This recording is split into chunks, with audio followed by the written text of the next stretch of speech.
நடிகர் பாக்யராஜ் அவர்கள் இறந்து போனதுக்கு மறுநாள், அவர் வீட்ல பீரோல வைத்திருந்த சில பொருட்கள பார்த்துட்டு, ஒட்டுமொத்த குடும்பமும் அதிர்ச்சியில மூழ்கியிருக்காங்க. அதோட விவரத்த தான் இந்த வீடியோல பார்க்க போறோம். கடந்த சனிக்கிழமை ஜூன் 27ஆம் தேதி காலையில, வாக்கிங் போன பாக்யராஜ் அவர்களுக்கு திடீர்னு மாரடைப்பு ஏற்பட்டிருக்குது. அதுக்கப்புறம் ஹாஸ்பிட்டல்ல போய் செக் பண்ணி பார்க்கும்போது, அவரு உயிரிழந்துட்டாரு அப்படிங்கிற மாரி அறிவிச்சுட்டாங்க. இந்த நிலையில பாக்யராஜர் உடலுக்கு எக்கச்சக்கமான பிரபலங்கள் அஞ்சலி செலுத்தினதுக்கு பிறகு, சென்னை பெசன்ட் நகர்ல இருக்கக்கூடிய மின் மயானத்துல பாக்யராஜர் உடல் தகனம் செய்யப்பட்டிருக்கு.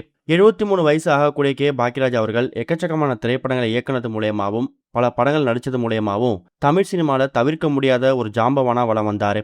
பாரதி ராஜாவோட சிஷ்யன் அப்படிங்கிற பெயரை வாங்கி அவர் இயக்குன படங்கள் மாதிரியே பல வெற்றி படங்களை, பல சகாப்தங்களை தமிழ் சினிமாவுக்கு கொடுத்திருக்காரு பாக்யராஜ். பாக்யராஜ் உடல் ஆரோக்கியத்தோட நல்லா தான் இருந்தாரு.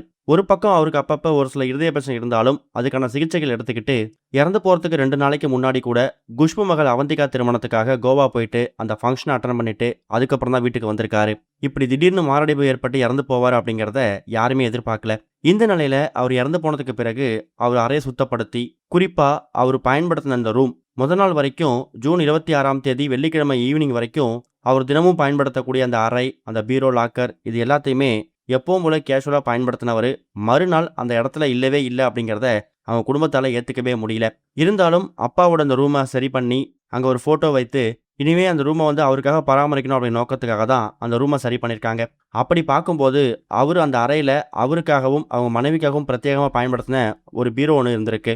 அந்த பீரோவை அவங்களோ அவங்க மனைவியை தவிர வேற யாருமே அதை ஓப்பன் பண்ணி பார்க்கறதுக்கோ திறந்து பார்க்கறதுக்கோ பாக்யராஜ் அவர்கள் அனுமதிச்சதே கிடையாதாம். அப்படி அந்த பீரோல என்ன இருந்திருக்கு அப்படின்னு பார்க்கும்போது, பாக்யராஜ் அவர்களுக்கு 1984ஆம் வருஷம் பூர்ணிமா அப்படின்னு சொல்லக்கூடிய நடிகையை திருமணம் பண்ணிக்கிட்டாரு.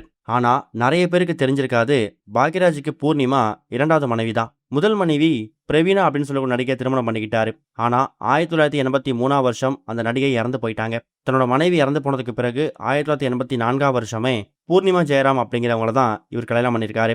இந்த மாதிரி சுச்சுவேஷன்ல அவர் பயன்படுத்தின அந்த பீரோ லாக்கர்ல பிரத்யேகமா அந்த பீரோ தனக்கு மட்டுமே ஒதுக்கி வச்சு தன்னோட முதல் மனைவி இருக்காங்கல்ல அவங்களுக்காக எடுக்கப்பட்ட அந்த திருமண உடைகள், அப்ப எடுக்கப்பட்ட திருமண போட்டோஸ் இதை ஒரு பக்கமும், இன்னொரு பக்கம் தன்னோட திருமண புகைப்படம், குறிப்பா பூர்ணிமா கூட நடந்த திருமணத்துக்கான புகைப்படங்கள், அப்ப எடுத்த அந்த திருமண உடைகள், திருமண போட்டோஸ் இது எல்லாமே அதில் பத்திரப்படுத்தி வச்சிருக்காரு. அதே மாதிரி மகன் சாந்தனு பிறந்தப்ப அவருக்காக வாங்கின சில பொருட்கள், சாந்தனோட ஃபர்ஸ்ட் பர்த்டே அப்ப வாங்கின சில கிஃப்ட் இது எல்லாத்தையுமே இன்னுமே அந்த பீரோல பத்திரப்படுத்தி வச்சிருக்காராம்.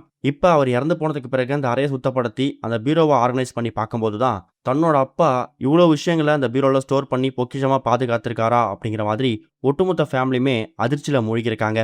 இது எல்லாத்தையும் தான் அப்பாவோட நினைவா இனிமேல் அதை பராமரிக்கணும் அப்படிங்கிற முடிவுக்கு சாந்தனவும், தன்னோட கணவர் இந்த பொருட்கள் மூலியமா தான் கூட இருப்பார் அப்படிங்கிற முடிவுக்கு மனைவியும் வந்திருக்காங்களாம்.